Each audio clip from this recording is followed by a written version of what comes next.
এই দেখো এবার গোপালের ভোগের জন্য ক্ষীরটা বসিয়ে দিয়েছি।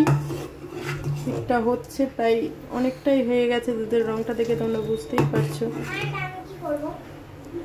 আর এই দেখো পায়েসের জন্য খানিকটা দুধ রেখে দিয়েছি, এটা পায়েস হবে। ক্ষীরটা প্রায় হয়েই এসেছে। আর এদিকে কি হচ্ছে দেখাই। এই দেখো আমি তালটা ভেজে নিয়েছি। এখানে সব কিছু অ্যারেঞ্জ করে দিলাম, দিয়ে ওরা কিছু একটা হেল্প করতে চাইছে, তো ওই জন্য গোপাল সোনার জন্য লুচিটা একটু ওকে করতে দিলাম। এখানে ঠাকুরের জন্য অল্প অল্প করেই সব কিছু রেডি করেছি। এটাই তালের ফুরলি হবে আর এটাই মালপোয়া হবে।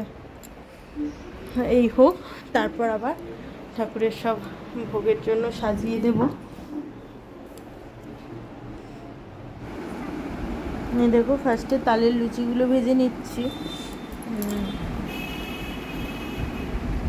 সো একা হাতে করতে হবে, ওই জন্য সারাদিনই প্রায় একবার রান্নাঘরে গেছি, একবার ঠাকুরের রান্নাঘরে এসেছি, এই চলছে। ওই জন্য আগে তালের লুচিগুলো, আর ঠাকুরের জন্য না এখানে অল্প অল্প করে আমি সব কিছু করে নিয়েছি, তারপর গিয়ে আমাদের রান্নাঘরে করেছি।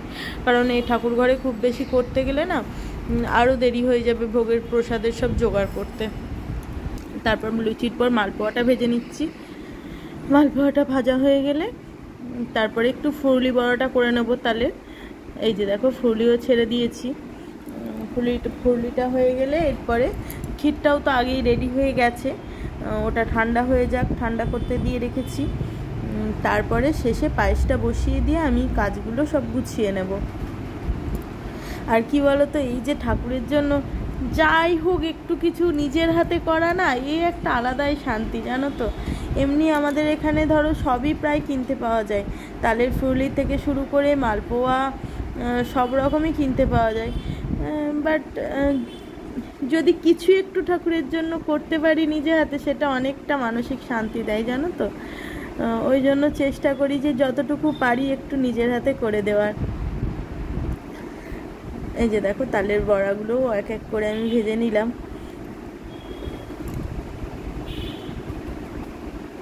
এদিকে মোটামুটি অ্যারেঞ্জ হয়ে গেছে, এবার ফলগুলো সব কেটে গুছিয়ে নেব।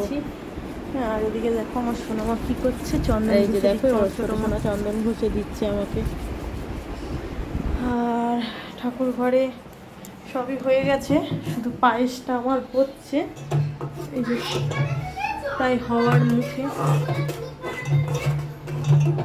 চলো এবার উপরে গিয়ে দেখাবো ঠাকুর ঘরে বড়টা কি করছে। আমি এখানে মোটামুটি গোছগাছ করছি, যে ক্ষীরটা বাটিতে ঢেলে নিয়েছি। এই যে দেখো এদিকে কি করছেন একজন, দেখো আলপনা দিয়ে দিচ্ছে আমার। ওনার আবার এক্ষুনি পড়তে যাওয়া আছে।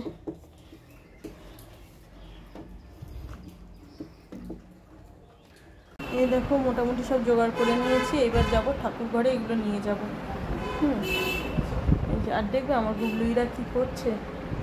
এই যে দেখো দেখো দেখো, আমার বড় সোনা ওর বোনকে আলতা পরিয়ে দিচ্ছে। তুইও পড়বি তো সোনা? পড়বি তো? কি রে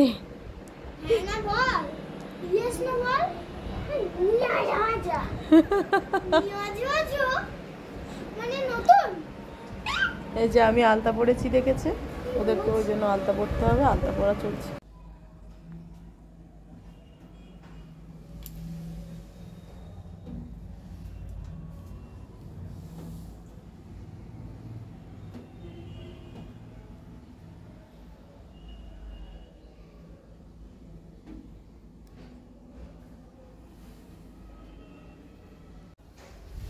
ধুনোর জোগাড়টা করছি। আমি গোপালের সামনে গোপালের সব ভিডিও তুলে নাও, তাই তুলছি।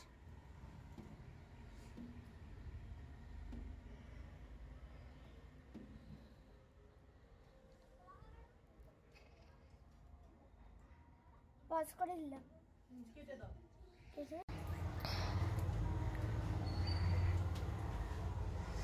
এটা খেয়ে নি। নাম হে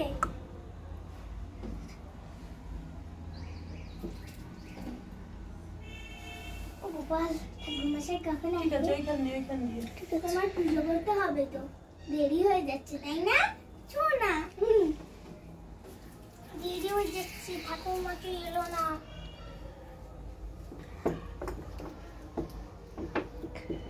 পাস করে এলাম।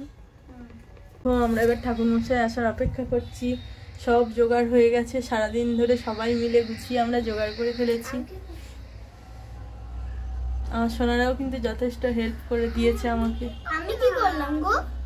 কেন তুমি চন্দন ঘষে দিলে, ভাই আলপনা দিয়ে দিয়েছে। ঠাকুরমশাই আসবে তার জন্য বসে রয়েছি।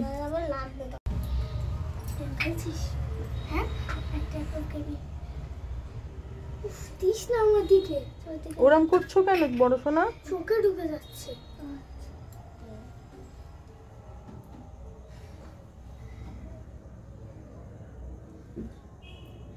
ধোয়া বলে বসলাম।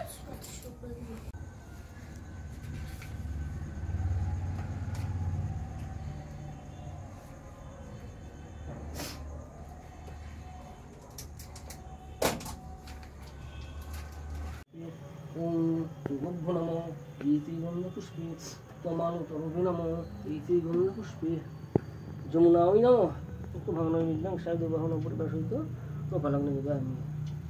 আচ্ছা অঞ্জলি কে দেবে?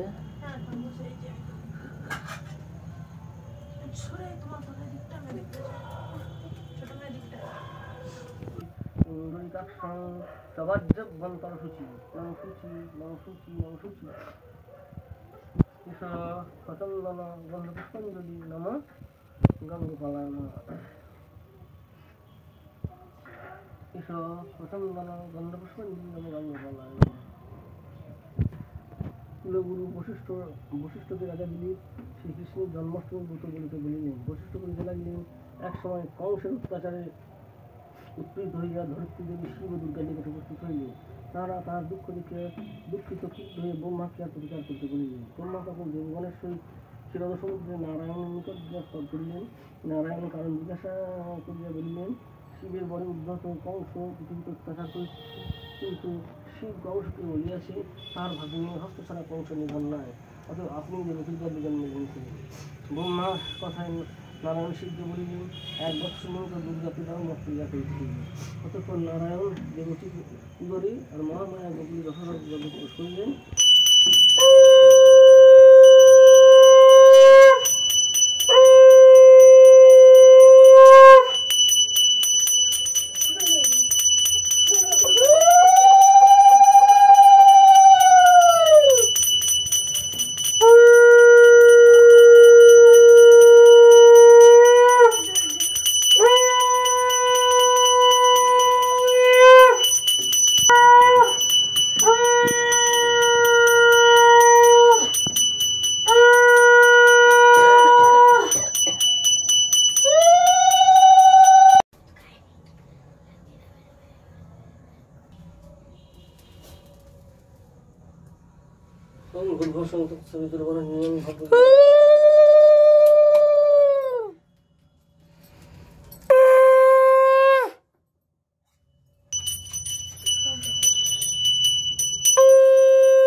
এই দেখো পুজো হয়ে গেছে, ঠাকুরমশাই চলে গিয়েছেন।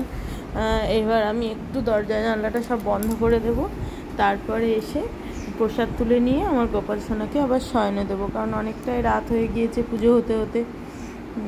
একটু তারপরে ঠাকুরঘরটা গুছিয়ে নিয়ে আমার গোপাল সোনাকে শয়নে দিয়ে দেবো। তো দেখো আজকে তোমাদের পুরো দিনটা কেমন লাগলো প্লিজ অবশ্যই আমাকে কমেন্ট করে জানাবে।